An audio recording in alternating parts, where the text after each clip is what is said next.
आदरणीय साध संगत जी, बड़े प्यार से कहना, धन निरंकार जी।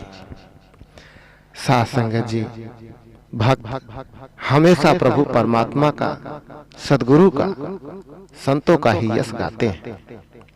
इससे मन बुद्धि शुद्ध होती है, पवित्र होती है।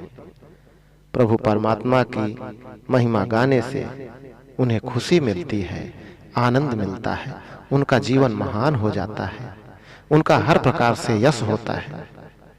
शुरू से ही भक्तों का बोलबाला रहा है। जो भी भक्त आए उनकी महिमा उस समय भी गाई गई और आज भी गाई जा रही है। हजारों साल पहले भगवान राम आए, भगवान कृष्ण आए, महात्मा ईसा आए, हजरत मोहम्मद साहब आए और गुरु नानक देव जी आए। आज तक उनके नाम श्रद्धा और प्यार से लिए जाते हैं। सुबह उठते ही उन्हें याद किया जाता है। उन युगों में बड़े बड़े अमीर और ताकत रखने वाले लोग भी आए, अपने आप को श्रेष्ठ कहने वाले चालाक लोग भी आए, लेकिन उनका जिक्र कभी श्रद्धा से नहीं किया जाता है। सुबह उठकर हम कभी किसी धनवान, बलवान या विद्वान का सुमिरन नहीं करते हैं।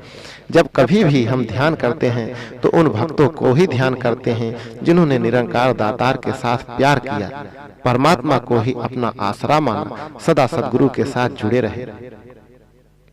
जो भी सद्गुरु की शरण में आए उनकी महिमा अपरंपार हो गई, चाहे वे भिलनी जैसे थे, चाहे सज्जन ठग जैसे। भाव यह है कि प्रभु के साथ प्यार करने वाले, चाहे छोटा काम करने वाले थे, चाहे बड़ा, उन सब की महिमा गाई जा रही है। उनका कारण यही है कि उनका ध्यान सदा रहने वाले निरंकार दातार के साथ जुड़ा हुआ था। सदा रहने वाले दातार से प्यार करके वे भी अमर हो गए। दूसरे लोग जिनका ध्यान माया से जुड़ा हुआ था, उनका यश कुछ समय के लिए ही रहा। जिसके साथ ध्यान जुड़ा होता है वह वैसा ही बन जाता है। साध संगत जी, भक्तों को निरंकार का ही आसरा होता है और निरंकार भक्तों का सहाई होता है। पल पल उनकी रक्षा करता है। दुनिया में किसी से पूछे तो वह यही कहता है कि हुकूमत हमारी रक्षा करने वाली है। कोई कहता है कि माता पिता हमारे रक्षक हैं, परंतु भक्त लोग सबसे बड़ा आसरा, रक्षा करने वाला सद्गुरु को, निरंकार दातार को ही मानते हैं। वे किसी और शक्ति पर भरोसा नहीं करते। दिन रात आप देख रहे हैं कि भक्तों की कैसे रक्षा हो रही है। जिस जगह पर भी सेवक का कोई काम होता है, दातार खुद वहां किसी न किसी रूप में पहुंचकर उनके काम को पूरा कर देता है, सिद्ध कर देता है। दातार के अनेक ढंग होते हैं, अनेक हाथ होते हैं जिनसे वह भक्त की रक्षा करता है।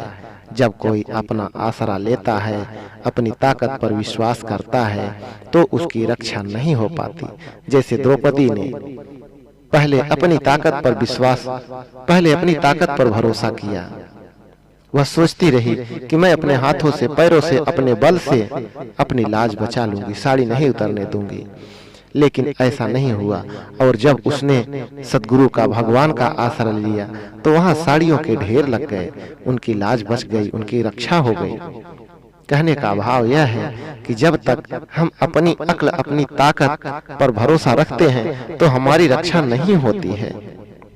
लेकिन जब हम सब ताकतों के मालिक भगवान पर, सद्गुरु पर डोरी छोड़ देते हैं तो हमारी रक्षा जरूर होती है।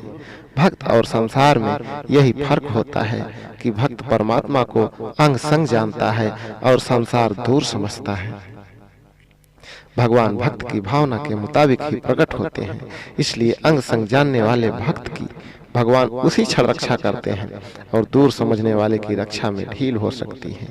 आज अज्ञानता के वश में हुए इंसान परमात्मा को आसमानों पर समझते हैं, कहीं दूर समझते हैं। वे भ्रम में हैं, भूल में हैं।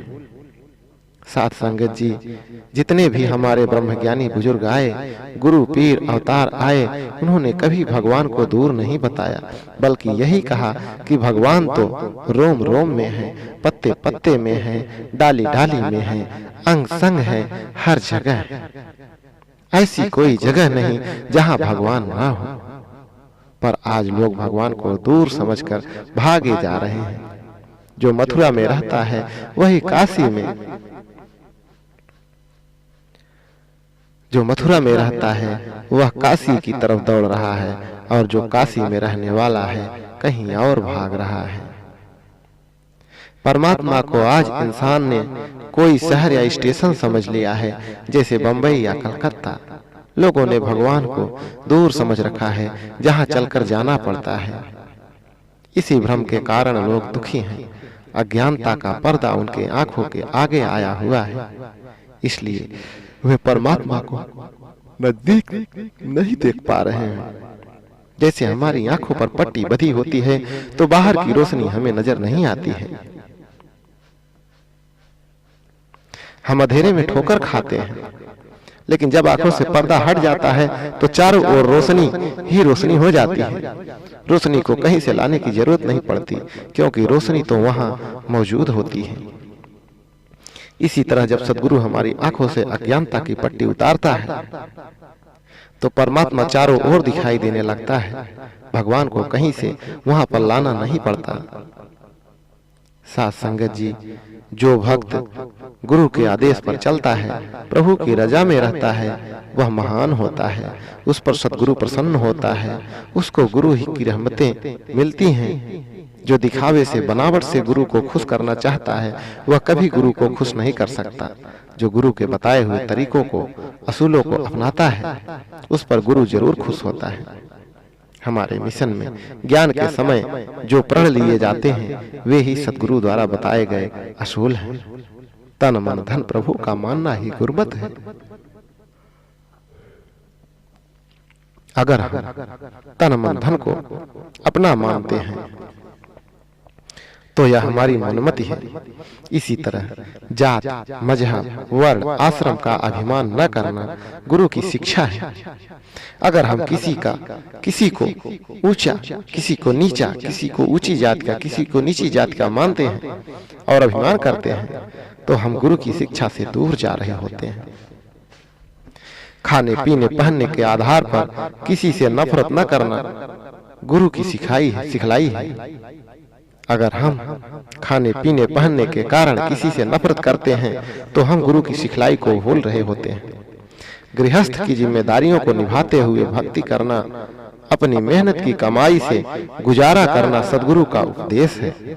अगर हम भेषधारी संत बनकर दुनिया को ठगते हैं, गृहस्थ की जिम्मेदारियों से भागते हैं, समाज पर बोझ बनते हैं, तो भी हम गुरु के आदेश उपदेश का उल्लंघन कर रहे होते हैं। आप महापुरुष इन असूलों पर चल रहे हैं, इन्हें अपना रहे हैं। आप सच्चे संत हैं। ऐसे संत ही गुरु को अच्छे लगते हैं। कोई नीले या सफेद कपड़े पहनकर, लंबे बाल रखकर या मुड़वाकर या कोई वेश बनाकर गुरु को खुश नहीं कर सकता। सद्गुरु भक्त की भावना देखता है, बनावट नहीं। गुरु को प्रसन्न करने के लिए सच्ची भावना की जरूरत होती है, श्रद्धा की जरूरत होती है, एक एक संत का आदर मान करने की जरूरत होती है, दिखावे की भक्ति नहीं होती है। अगर हम सद्गुरु के उपदेशों को असली रूप देंगे तो सद्गुरु जरूर खुश होगा और हमें भी खुशी मिलेगी। साध संगत जी, दास जब आप महापुरुषों की भावना को देखता है, आपका कर्म देखता है, आपकी प्रसन्नता सुनता है, तो दास का मन प्रसन्न हो जाता है, झूमने लगता है। दास को बड़ी खुशी होती है, जैसे किसी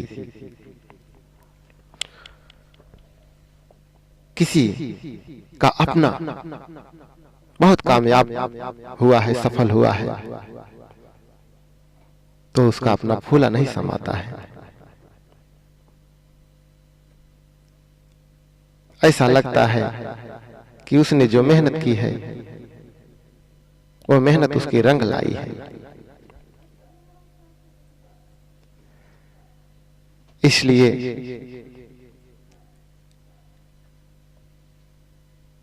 गुरसिख उनके आदेश अनुसार चलने वाले, रब्बी असूलों को अपनाने वाले, तो गुरु के मन में खुशी आती है। वह गुरसिखों पर बलिहार जाता है। आप महापुरुष धन्य हैं जो जीवन जी रहे हैं। बड़े प्यार से कहना, धन्य निरंकार जी।